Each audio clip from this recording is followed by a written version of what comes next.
Hello chess friends! As usual, there has been a lot of attention given to the recent efforts of some of the greatest living chess players, people like Magnus Carlsen and Hans Niemann, and for good reason. These are truly incredible players. However, there is a chess player who is often talked about, but whose actual games are not given nearly enough attention, in my humble opinion. Some of these games are so unbelievably brilliant and beautiful that after we look at them, I think you might just begin to agree that this player, whose identity I will not reveal until the end of this video, truly is the greatest of all time. So let's get right into it. Our mystery player, who I will just refer to as the GOAT for now, is playing black here. White begins with e4, and we have a 4 knights defense with knight to f6 and knight to c3 with this move knight to d4 from the GOAT, hitting the bishop on b5, which drops back to a4.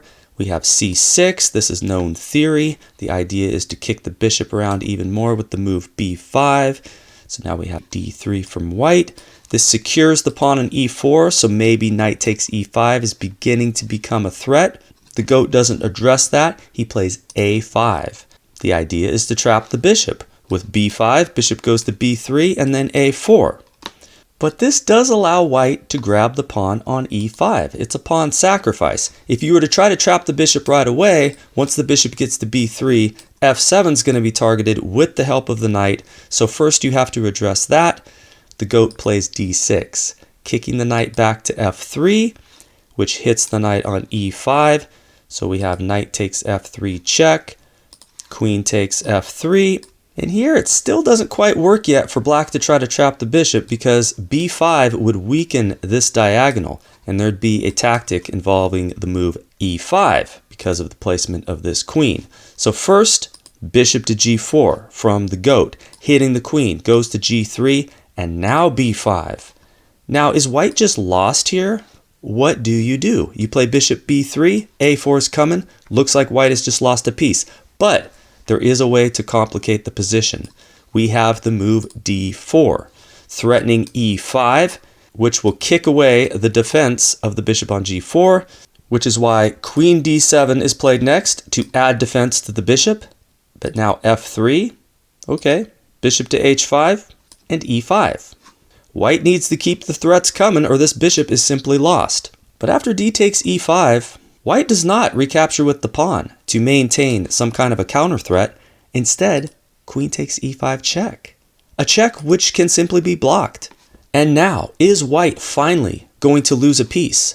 No, white has found a very tricky idea with knight takes b5, possible because of the placement of this queen. If you were to recapture, then bishop takes b5 would actually win the black queen, pinning it to the king, the bishop being defended by the queen on e5. Did the GOAT just miss this? No, I don't think so. He simply castles, allowing the knight to drop back to c3. And isn't black just down 2 pawns for no good reason?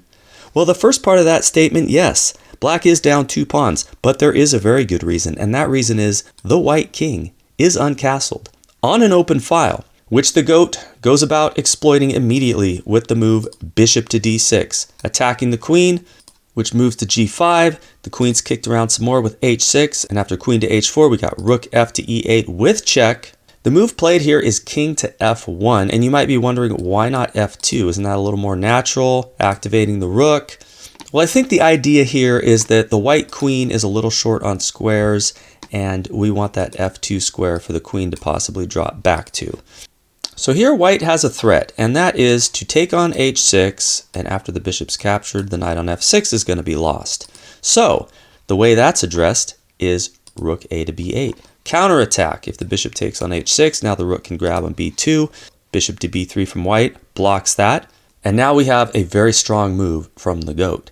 c5. Just looking to break things open, to take advantage of white's lack of development and uncastled king. But if you are one of my tactically savvy viewers, you might ask, doesn't this just allow white to win the exchange with bishop to a4? That pawn on c6 was blocking, but now that it's moved, what are you doing about this? Well, the GOAT is playing queen to f5, just letting the rook on e8 go. Bishop takes e8, rook takes e8, After which white's position is looking pretty sad. He needs to develop. He's got two rooks that are out of the game. Bishop to d2. Prudent decision. Let's get some development after queen takes c2. At least we got rook to d1. Maybe he can hold everything together. But here, the GOAT unleashes a move of incredible brilliance that many players, including the living greats of today, probably wouldn't find. He plays knight to g4. What the hell? Why would you just sacrifice a knight? Well, the point to this move is that after white takes the knight, the queen's access to d4 is blocked. Meaning c takes d4 will not be met with queen takes d4. And the GOAT is going to get that piece back with interest. Okay, so the threat is to take out the knight, which is defending the rook. So the rook moves to the open file. And does the GOAT now take the knight? No. First a queen check. But this allows knight to e2, getting the knight out of danger, and now the GOAT is a full rook down. He's hitting the bishop on d2, but his bishop on h5 is hit, so he drops it back. White gets his bishop out of danger, but here comes bishop to b4, attacking one of the defenders of the knight on e2, which is hit twice by black. So white's gonna lose the exchange, but no big deal. King to f2, you take my rook, I'll replace it, knight still defended. But the GOAT is not interested in that yet. Queen c2, pinning the knight, because now he's cleared the way for d3. And what's white doing about that? Well, my friends, white's not doing anything about that. There is nothing to do about that. So he just puts the question to the bishop. He says, I want to at least resolve some tension. Bishop takes e1, rook takes e1, d3. This knight will be lost, after which this bishop is going to be the next to go if white doesn't do something. So bishop to e3. And does the GOAT finally cash in, taking the piece and restoring material equality, at least when it comes to the pieces? No. He wants d2. He says, I'd rather take a rook out than a knight. And if you move that rook, I'm promoting the pawn. So white really has to just take the pawn with the bishop, giving up the minor piece that way. But now after queen takes d2, this knight is hit by two pieces. It's defended twice. That's fine, but bishop d3 is coming. There's going to be a third piece, and that knight will be lost. And then black will be a piece up. So white plays queen to g3, so that after bishop d3, there's queen to f3. And it kind of looks like white has defended. He's in a bit of a bind, but the knight is defended by three pieces. How should black proceed? See if you can find black's best move here. What would you play as black? The move that the GOAT found, which ended the game, was rook to e6. Threatening rook to f6, which will win the queen, pinning her to the king. And there's nothing white can do about this. If you move the queen or the king, the knight now has insufficient protection, and you can't stop the rook from going to f6. So in this position, white resigned. Absolutely incredible performance by the GOAT, which brings us to our next game, in which the GOAT is now playing white in this position on move 34. Black here has two extra pawns for the moment, but is lacking in activity. Having his rooks doubled in a passively defensive position, the GOAT here plays knight to e4, looking to get back one of his pawns, but not in the way you might expect. This does hit the d6 pawn, but a more significant threat here is knight takes c5, which will win the exchange, because if that knight were to be taken, a rook would be lost on d7. So the GOAT's opponent, which is not a weak player, sees this idea and simply defends c5 with the move queen to c4. And how many of you would simply capture the pawn on d6 at this point?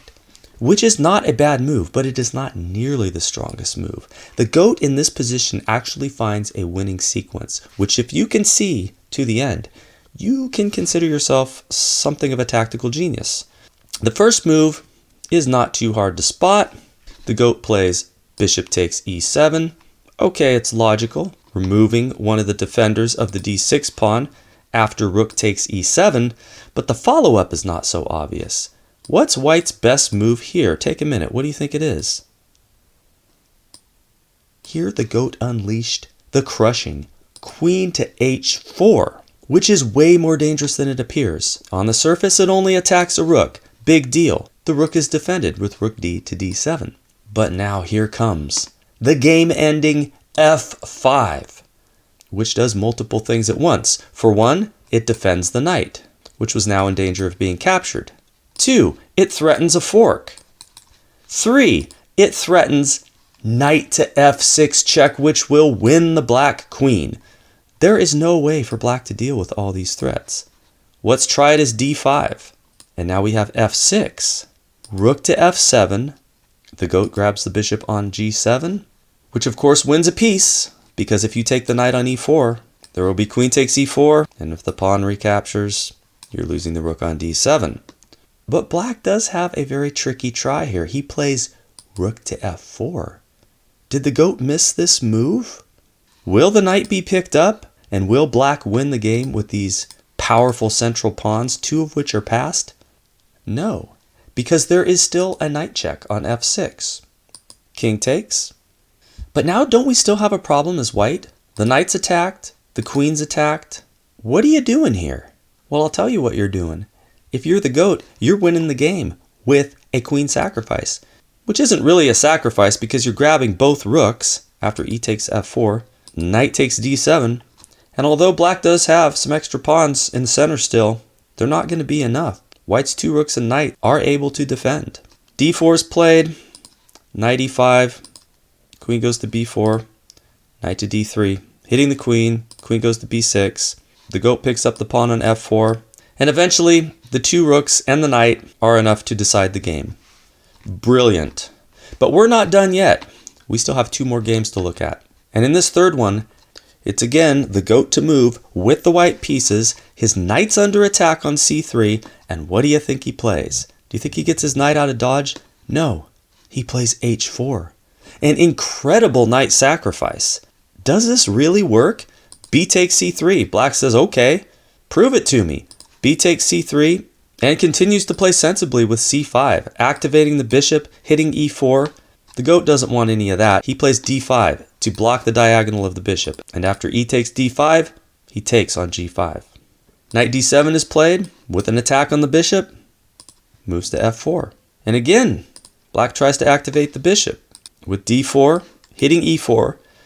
Queen to f3 defends e4, allowing the pawn on c3 to drop. No big deal, because now here comes queen to h3. He's got a sneaky idea. Black is now happy to grab the pawn on e4. Maybe the bishop can drop back to defend. But now rook a to d1, hitting the knight twice. Okay, it's pinned to the queen, but bishop to d3 just blocks that, hitting a rook on f1. And what do you think the goat does? You think he moves his rook out of danger? You should know better by now. He's got other plans. Bishop to g4, hitting the knight twice again. Now if bishop takes on f1, guess what? Bishop to f5. How are you stopping mate? That's a problem. So it seems this knight should move. And where would you put that knight if you were black? I'll give you a couple seconds. I think I know what most of you are going to say. Knight to b6, right? Seems that's the only safe square, but bishop e5 is a major problem, threatening mate right here. There is f6, but after bishop e6 check, you're getting mated like so. So black, realizing that he needs to keep that knight in the vicinity of his king, puts it on f6, offering the goat the opportunity to take it. But he doesn't want to do that. He'd rather pin it. He could take it anytime he wants now. If that knight moves, there's a checkmate on h8. Black, not liking that bishop there, plays queen to d5, attacking it. And how would you defend that bishop? Would you move the rook to e1, getting it out of the view of this bishop here? Or would you do what the goat did and play rook d to e1? Sacrificing the exchange only because he doesn't want c2 to come with tempo. Black takes him up on it, bishop takes f1. And does the goat make the obvious recapture? No. He takes on f6, hitting this bishop here with mating threats in the air. Bishop f5, stuff like this. So black very prudently says, I need to get the queens off the board. Queen takes g2 check, forcing the exchange of queens. Queen takes, bishop takes, but now f takes e7, hitting a rook. This bishop still hit. All right, rook gets out of the way. And do you now take the bishop if you're the goat? No. You want to hang on to your powerful passed pawn, so he protects it with bishop to f6, allowing the bishop to escape. But after bishop to f5, black resigns. Despite being the exchange up with extra pawns, he realizes this position is completely hopeless. What are you doing about rook to e3, to h3, to h8? there is no adequate defense. If you try pushing your pawn, the bishop's there to grab it. Unbelievable. How does the GOAT do it? Well, I will tell you how very shortly. But first, let's take a look at one more game. Here we have a very complicated position starting on move 54. It's again the GOAT to play with white. His queen is under attack. And where do you think he puts her? Somewhere safe? Nah, he's got no fear. Queen to h4, walking right into a discovery with the move f5, which looks like it's going to trap the queen until you realize that this pawn's pinned. And there's queen to h5. Queen can't be taken. And there's a nasty threat of a sacrifice on g6. This is going to cause black problems. So that's addressed with the move knight to e5, adding some defense to g6. The GOAT takes on f5. Now threatening to take with the pawn, just bringing it against the black king.